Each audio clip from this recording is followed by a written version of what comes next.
ഇതാണ് എൻ്റെ നാട്ടിൽ ഞങ്ങൾ നടത്തുന്ന സാന്ത്വനം കേന്ദ്രം.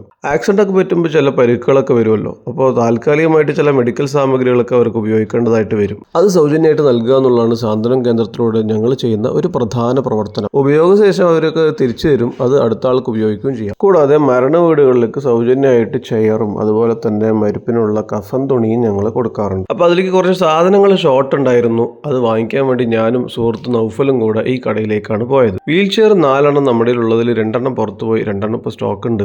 ഏറ്റവും കൂടുതൽ ആവശ്യം വരുന്നത് വാക്കറാണ്. വാക്കർ 4-5 ഉള്ളതെല്ലാം പുറത്തു പോയിരിക്കുകയാണ്. അപ്പോൾ കുറച്ച് കാശ് ശരിയാക്കിയിട്ട് ആവശ്യമായിട്ടുള്ള കുറച്ച് സാധനങ്ങൾ, ഈ വാക്കർ ഉൾപ്പെടെയുള്ള സാധനങ്ങൾ വാങ്ങിക്കാൻ വേണ്ടിയിട്ടാണ് ഞങ്ങൾ വന്നിട്ടുള്ളത്. 2 വാക്കറും 2 വാക്കിംഗ് സ്റ്റിക്കും ഒരു ക്ലോസറ്റ് ചെയറും പിന്നെ ഒരു വെയിറ്റിംഗ് മെഷീനും ഞങ്ങൾ വാങ്ങിച്ചു. ഈ പറഞ്ഞ സാധനങ്ങൾക്ക് പുറമെ ഞങ്ങളുടെ കയ്യിൽ എയർ ബെഡ്, വാട്ടർ ബെഡും ഉണ്ട്. ഇടയ്ക്കൊക്കെ ഞങ്ങൾ മെഡിക്കൽ ക്യാമ്പുകളും സംഘടിപ്പിക്കാറുണ്ട്. ഒരു 4-5 മാസം മുൻപ് കണ്ണിൻ്റെ ഒരു ക്യാമ്പ് നടത്തി ഒരു 15ഓളം ആൾക്കാർക്ക് ഫ്രീ ആയിട്ട് ഓപ്പറേഷനും ചെയ്യാൻ സാധിച്ചു. അപ്പോൾ നിങ്ങളുടെ വീട്ടിൽ ഇതുപോലെ എന്തെങ്കിലും മെഡിക്കൽ സാമഗ്രികൾ ഉപയോഗശൂന്യമായിട്ടുണ്ടെങ്കിൽ അത് സാന്ത്വനം കേന്ദ്രത്തിലേക്ക് എത്തിച്ചാൽ ഇതുപോലെ ആവശ്യമുള്ളവർക്ക് നമുക്ക് കൊടുക്കാൻ കഴിയും. ഈ സാന്ത്വനം കേന്ദ്രത്തെക്കുറിച്ചിട്ടുള്ള നിങ്ങളുടെ അഭിപ്രായങ്ങളൊക്കെ ഉണ്ടെങ്കിൽ താഴെ കമൻറ്റ് ചെയ്യട്ടോ.